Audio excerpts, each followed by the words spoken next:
have 300 seconds to talk about The Very Secret Society of Irregular, which is by Sangu Mandanna. Wait! How are we going to talk about character setting, writing style, and give our rating without spoiling anything in just 5 minutes? That doesn't matter. Now, before we begin, this book does have swearing and does have a sex scene, but it's not like super graphic. So we give it like a soft R, soft MA for those reasons. And if you'd like to support Keimi the Bird, our Venmo is at Keimi the Bird. Thank you. Our 5-minute book recommendation for The Very Secret Society of Irregular Witches by Sangu Mandanna begins now. Honestly, saying the title of this book is taking up half our time. I understand why you say it so quickly.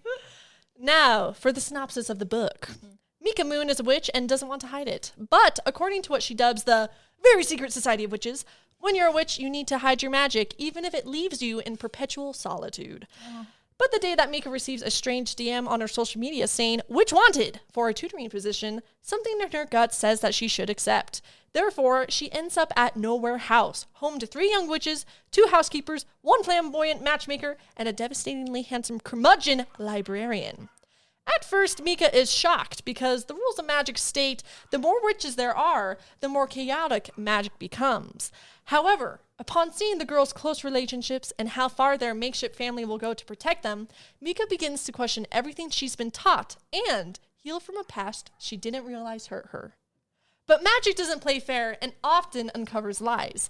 Will Mika run away once more, or has she finally found a house to make a home? I hope you watch that video and watch all of my actions. Oh, I was watching as you were. Now, our main character is Mika Moon, who's a very bright and talented and honest witch. And what did you think about her, Taylor? Yeah, for a little witchy protagonist, I thought she was very genuine and very soft-hearted and very endearing. She's someone that I felt like you could instantly connect with, and she has a warmth to her. But I also like that even though she is positive, she is good-hearted, that she does have hard emotions too. She has had a hard past. She has that other backside that helps enrich her current persona. So I was like, thanks for being warm and kind and sweet. What about you? I agree. I really liked Mika as our protagonist. I think that she's the epitome of what a sunshine person should be in the grumpy sunshine trope. I also really liked how you could tell why people would be drawn to her. Like, oftentimes with main characters, you're like, I don't understand why anyone would like this person at any point in time. And she wasn't the case. I was like, no. If she was real, like, I would be friends with her. For sure. She's very bright. She's very relatable. And I do appreciate that she wasn't, like, an actual person, not just, like, sunshine and optimism all the time. Yeah. Now, speaking of optimism, our second character is not very optimistic. His name is Jamie Kelly, and he is grumpy, golden-hearted, and introverted. So, Keimi, what did you think about Jamie? I like that he was his own character. I like that he had his own place in the story. As a love interest, he was also really cute. There was this one moment, which I will talk about in our discussion, that I thought was really, really cute. And overall, like, I was really rooting for the guy. He just isn't the kind of guy or fictional guy that I'm like, you're mine. I want you to be mine. I love you so much. But it's like, it's hard not to root for him. Yeah. Because he, like you said, I think previously, he's also very genuine, just in a different way. Yeah, he's like, I genuinely don't like people. And I do like that he is a realistic, grumpy character. That he's not just moody, he's not just up and down, but then, very sexy bad boy. But that he's just grumpy and that he only really likes kids, and that other than that, you're probably not going to get a lot from him. But that he is genuine and he does have a softness deep down that you can sense, even when he is being a grump. Mm-hmm. So I was like, all right, you grumpy boy, I'm in. Now, this book primarily takes place in the countryside of a magical England, particularly at Nowhere House, a cozy mansion near a beach surrounded by a garden and protected by enchanted wards. What about our little setting? I did like the setting. Mm-hmm. The setting is a place I'd Airbnb at. The setting is a place where I'd go. I'd drink hot cocoa because I'm not a tea person. I'd kick my feet up. I'd go in the library. I'd read and read and read. And I'd sleep and sleep and sleep. And I would have a grand old time. And I'd give it a 5-star review. So that's my thought on this. What about you? Oh, absolutely. I think it's really difficult to weave a realistic place with magic or with something else. But Sangu Mandanna did such a good job of weaving both magical and real, while also just seeping such a warmth into it, where I was like, just really well done. It, like, you really couldn't have had the story anywhere else, and that's saying something, because it's a contemporary story. You think, oh yeah, it can be anywhere in the world. I'm like, no, there's too much tea. And when there's this much tea, you can only be in England. Yeah, exactly.